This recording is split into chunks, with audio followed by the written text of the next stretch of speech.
എല്ലാവർക്കും മറ്റൊരു എപ്പിസോഡിലേക്ക് സ്വാഗതം. ഞാൻ ഇന്നിവിടെ ഉണ്ടാക്കാൻ വേണ്ടി പോകുന്നത് നമ്മുടെ മുളപ്പിച്ചിട്ടുള്ള ചെറുപയർ കൊണ്ടൊരു തോരനാണ്.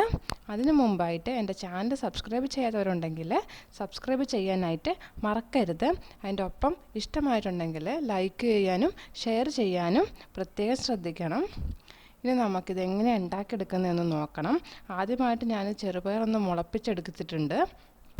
ചെറുപയർ നമുക്ക് സാധാരണ പോലെ ഒന്ന് മുളപ്പിച്ചെടുക്കാം. ഇതേ രീതിയിൽ ഞാൻ കുറച്ച് മുളപ്പിച്ചെടുത്തിട്ടുണ്ട്. അതിനുശേഷം അത് കഴുകി വാരി വേറൊരു പാത്രത്തിൽ വെച്ചിട്ടുണ്ട്.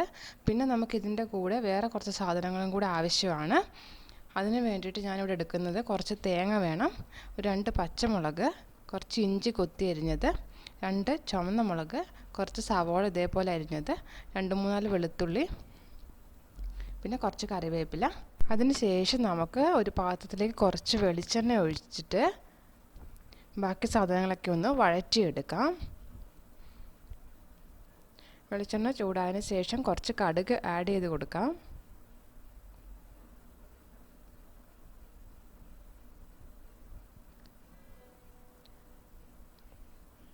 കടുകൊന്ന് പൊട്ടിക്കഴിയുമ്പോഴത്തേനും കറിവേപ്പില, പിന്നെ വറ്റൽമുളക്. എരിവൊക്കെ നിങ്ങൾക്ക് കൂടുതൽ വേണമെന്നുണ്ടെങ്കിൽ അതൊക്കെ നിങ്ങൾക്ക് അനുസരിച്ച് ഇട്ട് കൊടുക്കാവുന്നതാണ്. പിന്നെ ഇഞ്ചി, വെളുത്തുള്ളി. അതിനുശേഷം ഇതൊന്ന് വഴറ്റി കൊടുക്കാം. ഇനി നമുക്ക് ആഡ് ചെയ്ത് കൊടുക്കേണ്ടത് പച്ചമുളകാണ്. അതും കൂടി ഇതിനകത്തേക്ക് ഇട്ട് കൊടുക്കുന്നുണ്ട്.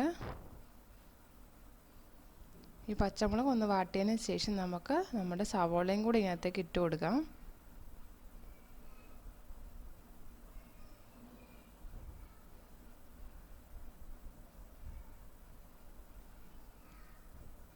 സവോളയും കൂടെ ആഡ് ചെയ്ത് കൊടുത്തിട്ടുണ്ട്. ഒരു സവോളയാണ് ഞാനിവിടെ എടുത്തിട്ടുള്ളത്. ഇതൊന്ന് കുറച്ച് ഉപ്പും കൂടി ഇട്ടിട്ട് നമുക്കൊന്ന് വാട്ടിയെടുക്കാം.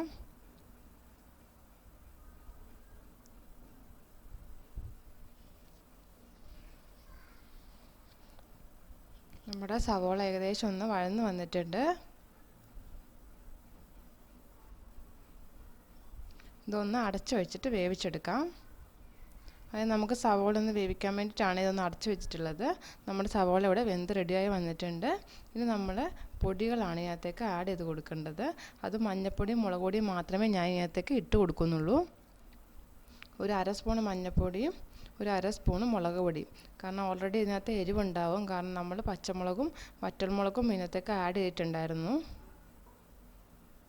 ഇനി അതൊന്നുകൂടെ നമുക്കിതൊന്ന് ചൂടാക്കിയെടുക്കാം.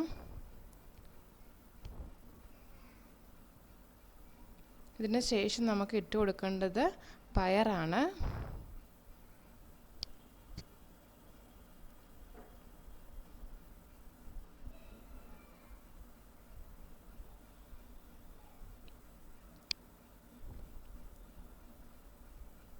പയറിട്ട് കൊടുത്തതിന് ശേഷം നമുക്ക് ഈ മസാലയൊക്കെ ആയിട്ട് ഇതൊന്ന് നന്നായിട്ട് യോജിപ്പിച്ച് കൊടുക്കാം.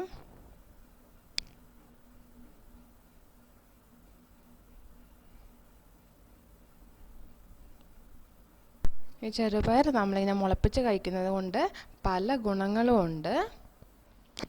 നമുക്ക് നന്നായിട്ട് മിക്സ് ചെയ്തതിന് ശേഷം ഇതേപോലെ ഒന്ന് പൊത്തി വെച്ചിട്ട് ഇതിൻ്റെ മുകളിലേക്ക് ചിരണ്ടി വെച്ചിട്ടുള്ള തേങ്ങയും കൂടെ ഒന്ന് ഇട്ട് കൊടുക്കാം. എന്നിട്ട് നമുക്കിതൊരു 10 മിനിറ്റ് ഇതേ രീതിയിലൊന്ന് വേവിച്ചെടുക്കണം. അത് അടച്ചു വെച്ചിട്ട് നമുക്ക് വേവിച്ചെടുക്കാം. ഒരു 10 മിനിറ്റിൻ്റെ വേവേ നമുക്കിതിന് ആവശ്യമുള്ളൂ. കാരണം മുളപ്പിച്ച പയർ നമ്മൾ അധികം വേവിക്കാനായിട്ട് പാടില്ല. അത് അങ്ങനെ കഴിക്കുന്നതാണ് അതിൻ്റെ ഗുണം. ഒരു 10 മിനിറ്റ് കഴിഞ്ഞിട്ട് ഞാൻ ഇത് തുറന്നിട്ടുണ്ട്. എന്നിട്ട് നമുക്കിതൊന്നും കൂടി ഒന്ന് മിക്സ് ആക്കാം.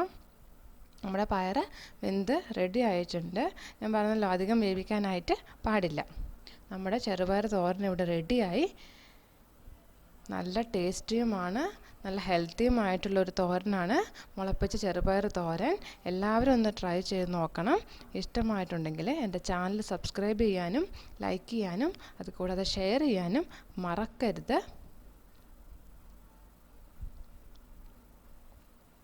Thank you.